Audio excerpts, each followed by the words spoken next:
time among Jewish people. The majority of his ministry was directed toward Jews. All of his followers were Jewish men and women. And those who ultimately chose to believe in him and those that ultimately chose to reject him did so primarily through the lens of Jewish expectations of the Messiah that God would send.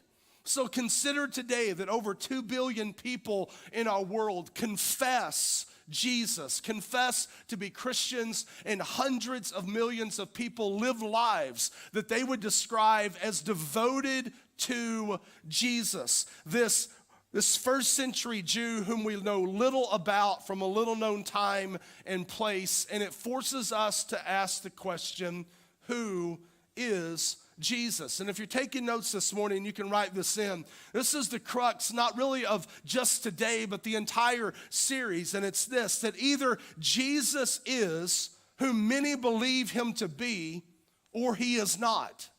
That either Jesus is whom millions believe him to be, or he is not.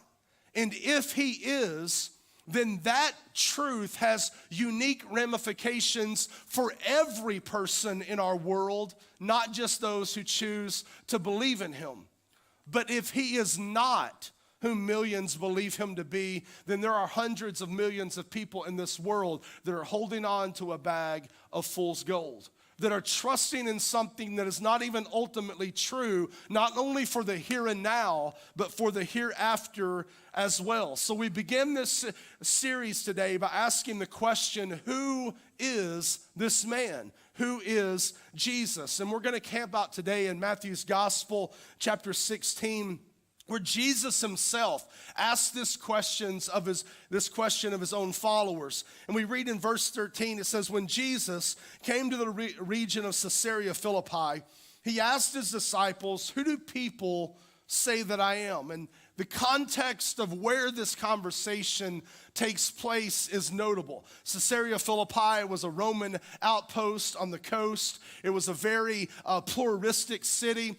It was noted for its various temples and homages to the Greek and Roman gods. Not only that, Herod the Great, whom we read about in the story of Jesus' birth, who ultimately tried to kill Jesus in his infancy, had built a temple in honor of Augustus Caesar, who was the Caesar of Rome when Jesus was born.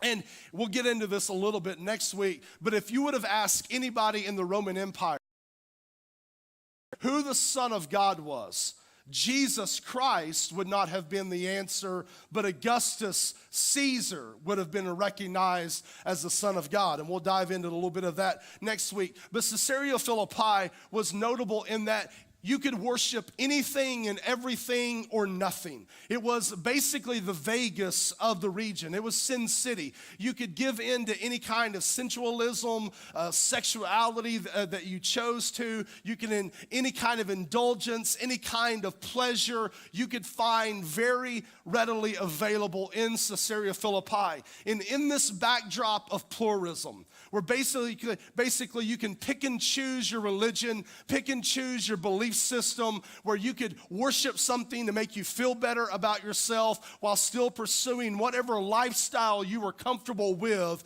Jesus asked his followers, who do people say that I am?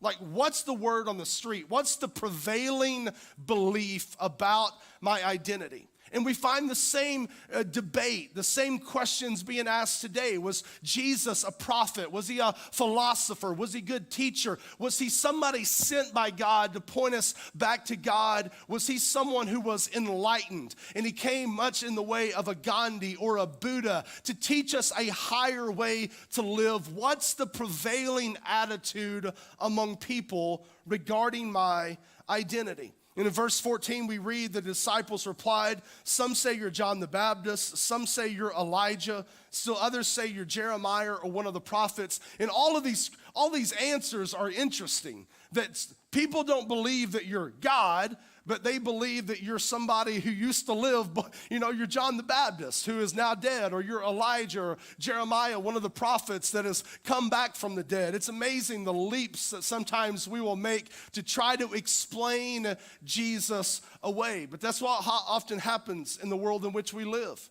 Even people that claim to be Christians often try to reduce Jesus down to something that's more manageable, that he is a philosopher, that he taught us some things on how we could live a good life and how we could live pure, how we could connect with God. But they want to keep Jesus, they don't want to go so far to say that Jesus is God, because then we have to submit to God. We have to fully follow after him. So we'll jump through all kinds of hoops to bring Jesus down to our level. Somebody that's a little higher than us so that he can inspire us. Maybe he can help us out through some difficult moments in life, but not somebody that we ultimately need to surrender our lives to. And then in verse 15, Jesus asked the question, which is really the center of the entire series.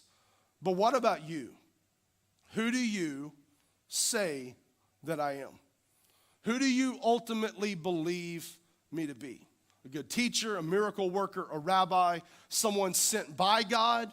Or do you believe me to be God in the flesh, the fulfillment of God's promise to bring his kingdom to bear on this broken world, to restore things to where they were in Genesis, where God walked with man and God reigned in supremacy over his creation? Who do you believe me to be? In verse 16, Simon Peter answered, you are the Messiah, the Son of the living God. And we're going to dive into this in later parts of the series, because for us to understand who Jesus is in the here and now, we've got to understand who they believed him to be in the then and there. And Peter said, you are the Messiah.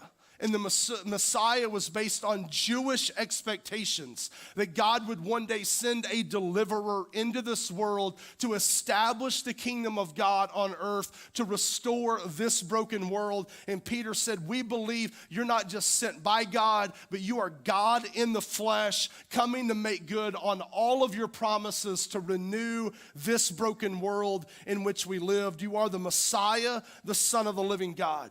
And today, that's the question that we've got to wrestle with. Do we believe that Jesus is Lord?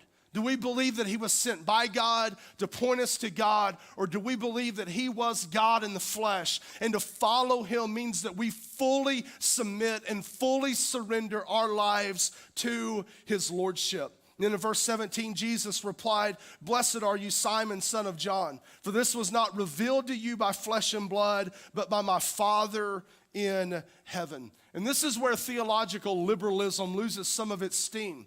There are some, even within the Christian world, that would try to teach us that Jesus never claimed to be God, that he was misunderstood or misrepresented by his followers, that Jesus himself would be appalled at what we have made him out to be.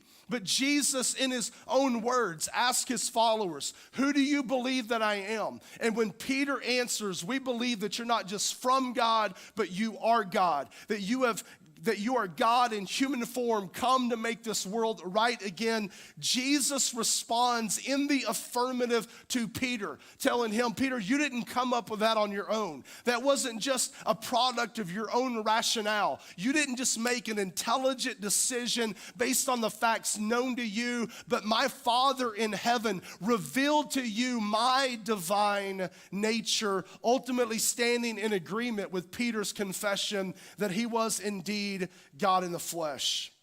I love what C.S. Lewis challenges in this point.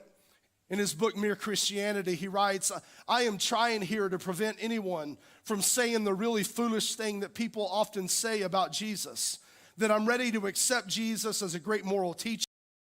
One thing we must not say. A man who was merely a man and said the sort of things that Jesus said would not be a great moral teacher. He would either be a lunatic on the level with a man who claims that he is a poached egg, or else he would be the devil of hell.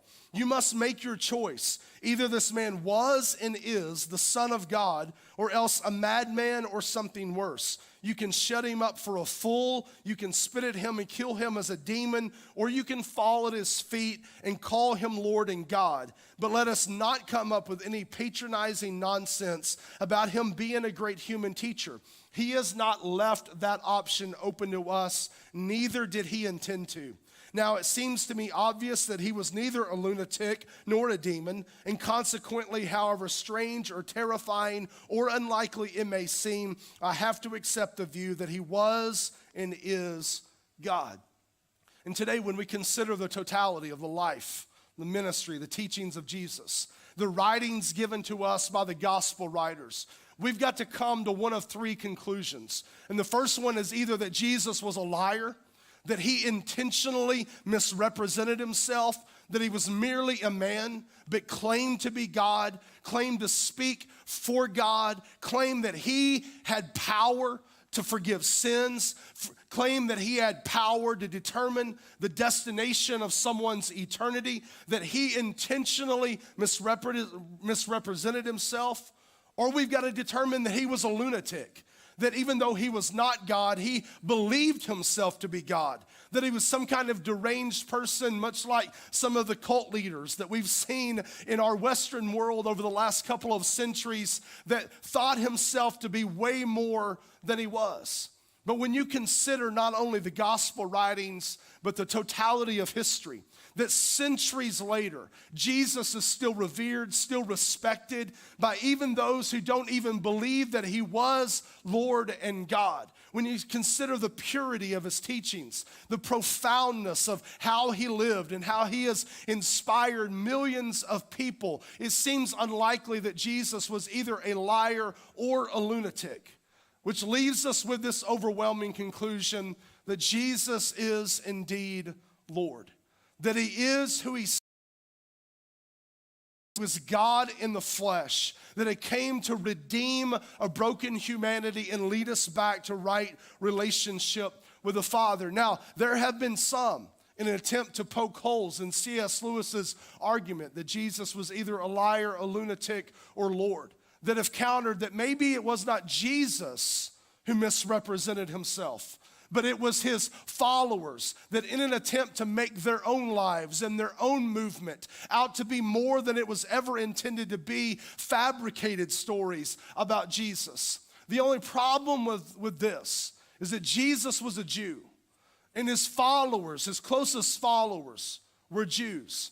And Judaism is the most fierce monotheistic religion in the world, deeply committed to the idea that Yahweh is the one true God. And the idea that Jewish men would create a religion making someone else out to be God rather than Yahweh, and then trying to convince other Jews to join this movement, to depart from Judaism to the worship of another God. And especially when you consider that for the first 7 years of its infancy, the church existed primarily in the region of Judea, modern day Israel.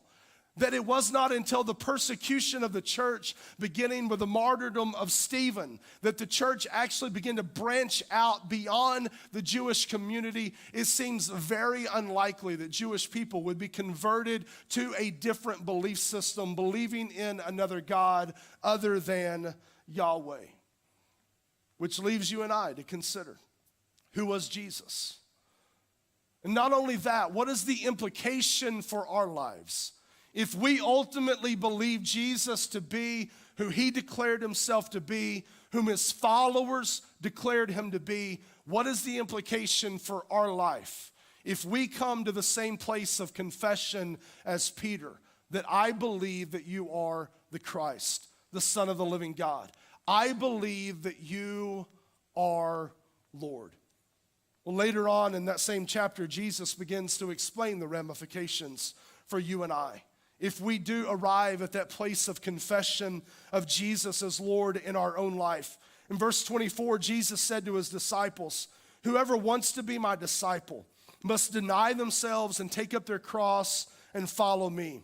For whoever wants to save their life will lose it, but whoever loses their life for me will find it.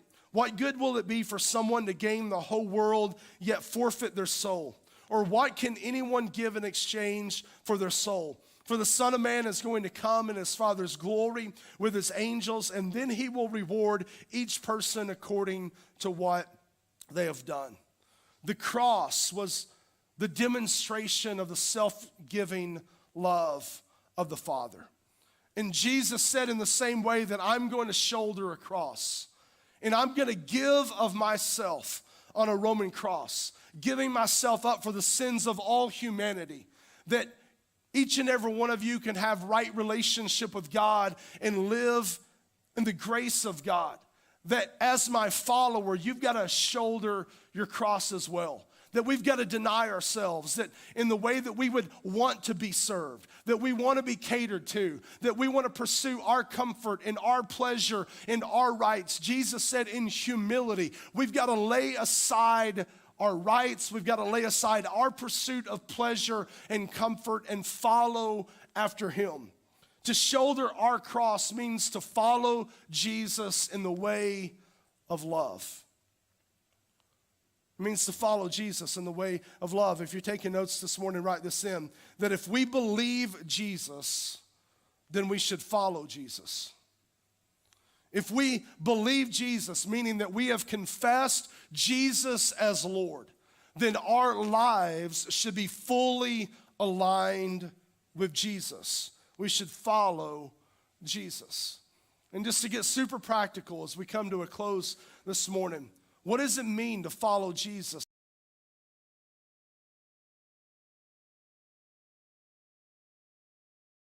In love as Jesus lived in love. Well, Jesus gives some insight into that in Matthew chapter 22. Jesus, responding to some skeptics, responding to some critics, says this is what God ultimately wants of you. To love the Lord your God with all of your heart, with all of your soul, and with all of your mind. That this is the first and greatest commandment. But the second is like it, to love your neighbor as yourself. And Jesus says all of the law, all the prophets hang on these two commands. To love God with our full selves, our heart, our mind, our soul, our strength, and to love our neighbor as ourself. So it bears some questions for us to consider today. Do I love God with all of my heart? Do I love God with all of my soul? Do I love God with all of my mind? Do I love God with all of my strength? Do I think about God? I know there have been times in my life that I have been convicted by how long I have went without even considering God, without even thinking about God. Do I think about God? Do I respond in worship to God? Not just for 15 or 20 minutes on a Sunday, but do I live a life of worship? Am I grateful? Am I thankful to God for who he is and what he's done in my life? How many hours, how many days passes before the name of God is formed on my lips and I thank him for what he's done, when I honor him for who he is? Is God the highest priority in my life? When I consider what I sacrifice for, what I give up to make room for other things in my life, is God the highest priority? Am I looking to God for satisfaction and joy? Or am I looking more toward the temporary things of this world to bring me satisfaction and joy? Do I find my deepest purpose in God? Do I find my deepest passions in God? If to follow Jesus, if to confess Jesus as Lord means to follow him in the way of love, I've got to wrestle with the question, am I living a life of full devotion, of love toward God, with all of my mind, all of my heart, all of my soul, and all of my strength? And then not only that, but am I loving my neighbor as myself? Am I loving other people the same way that I want to be loved? Am I treating other people the same way that I want to be treated? And here we often do what some of the people that we found in Scripture do. Jesus, who is my neighbor? Who is this person? Who are these people that I'm supposed to love as myself? And we try to exclude people, and our natural inclination is we try to love those who love us. We try to show kindness to those that are kind toward us. But that's not what Jesus has called us to. Jesus even told us in Matthew chapter 7, verse 12, he said, treat other people the way you want to be treated. In the same way you would expect anybody to treat you, lead the way and do the first toward them. So we begin to wrestle with the questions, am I selective in whom I show love to? Am I selective in who I'm kind towards, in whom I forgive? Do I tend to only love those who love me and treat me well? Do I consistently make time to serve other people? Do I give of my own resources to serve and for the sake of others? Do I love others like Jesus loved others? You see, it's easy to try to be kind to people that are kind toward us. But that's not the way of Jesus. We find him even on a cross praying to the Father, Father, forgive them, for they know not what they do. Father, the very people that have beaten me, that have crucified me, the very people that have turned their back on me, that have forsaken me, the very people that are the reason that I'm on this cross, Father, forgive them. Jesus extending love to the worst of the worst in his most vulnerable of moments, and that's the kind of love that he has called us into. That's the kind of love that requires us to shoulder a cross of self-sacrifice, of self-giving, to do what we otherwise would not want to do in order to be faithful to this confession of Jesus as Lord. And today the reality is that none of us live up to that. None of us are faithful to fully love God with all of our heart, all of our soul, all our mind, and all of our strength. None of us are faithful in fully loving our neighbor as ourselves. I am not faithful in loving my closest neighbors, the people that live in my home, as I would seek to love myself.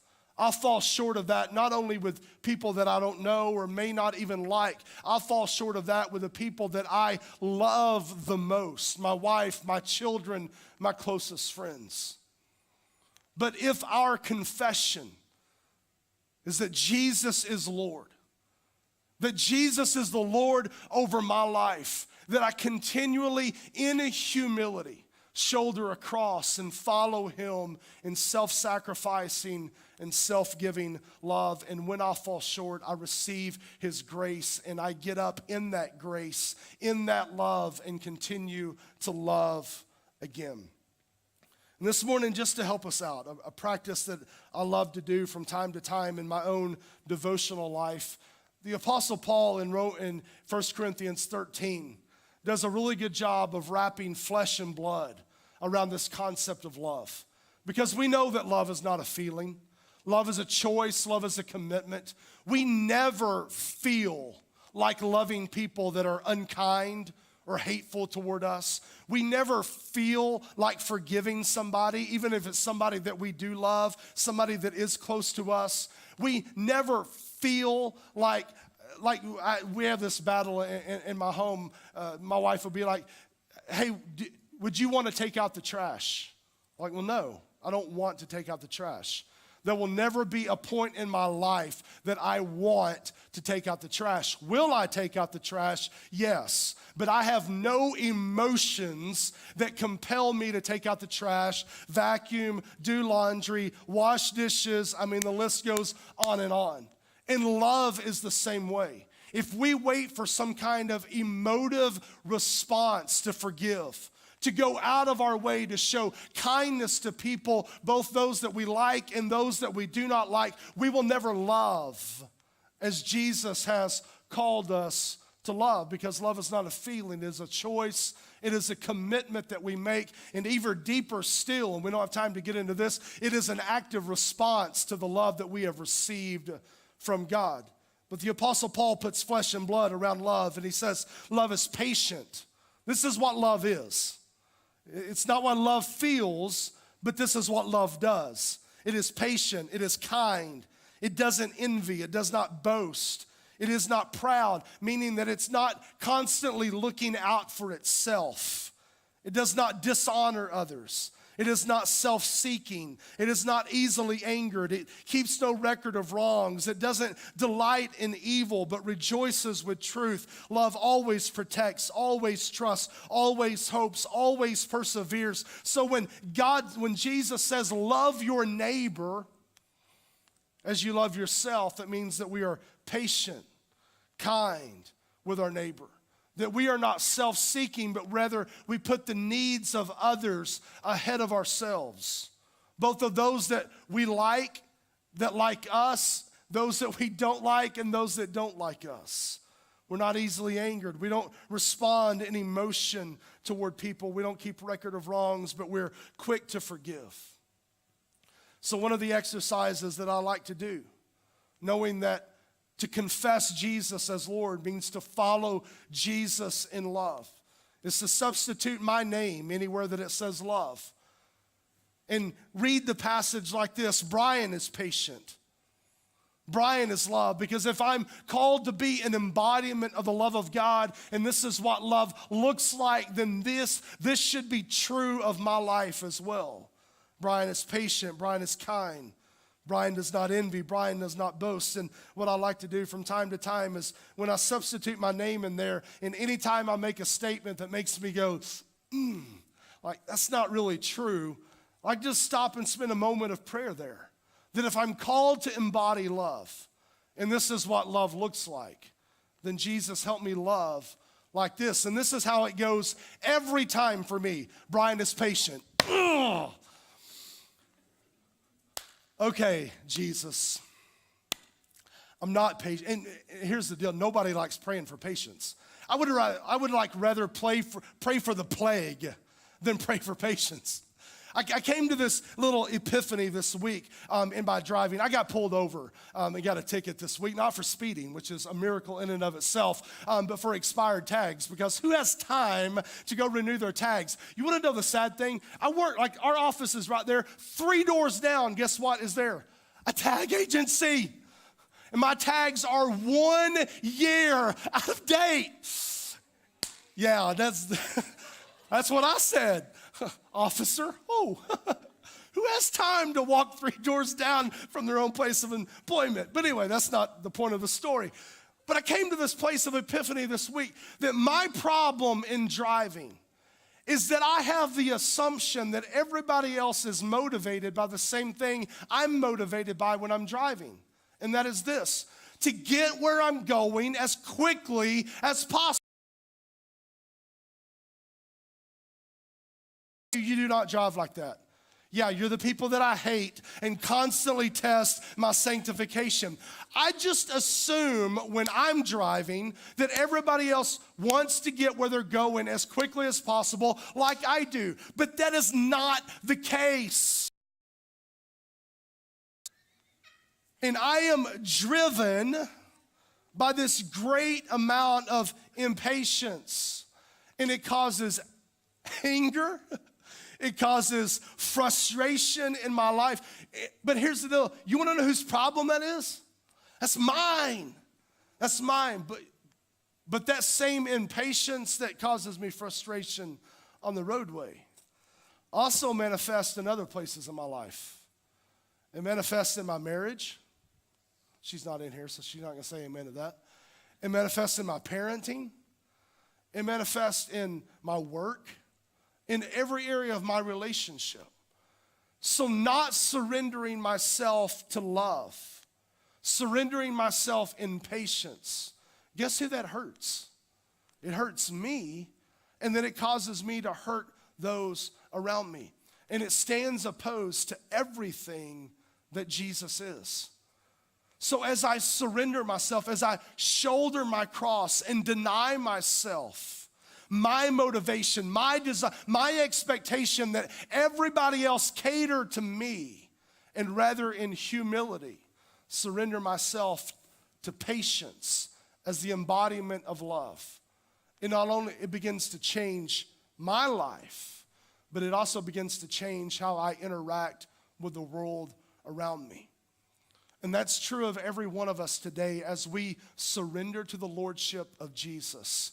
and follow him in self-giving and self-sacrificing love, it transforms us, but it also enables us to be a blessing to everybody that we are in relationship with. Can you imagine today if you were more patient, if you showed greater kindness, if you did not struggle with envy, if there was no self-seeking motivation in your life? Can you imagine what your life and relationships would look like if you were not easily angered? If you did not keep a record of wrongs, but you were quick to forgive and quick to move on after conflict? Can you imagine what your life and relationships would look like if you were always looking to protect, always looking to trust, always living in a hope, believing the best in other people, and willing to persevere through conflict, to seek restoration in your relationships? I would dare say today our marriages would be better. Our homes would be more harmonious. We would have better rapport with those in our circles of influence, and we would be better representations of the Lord that we claim allegiance to. Today, if we believe Jesus, then we should follow Jesus. And to follow Jesus means following him in a life of self-giving love. So this morning, as we prepare our hearts to come to the table together, I'm going to encourage you to just, in your mind, walk through 1 Corinthians 13. Brian is patient. Brian is kind. And anytime you come to a place where the Holy Spirit says, just kind of puts his finger right there and says, not so fast. Maybe just spend a few moments this morning. God, would you help me with my patience? Would you help me be kind? God, if there's someone I'm struggling to forgive, would you empower me with your grace to forgive that person? Father, we love you this morning.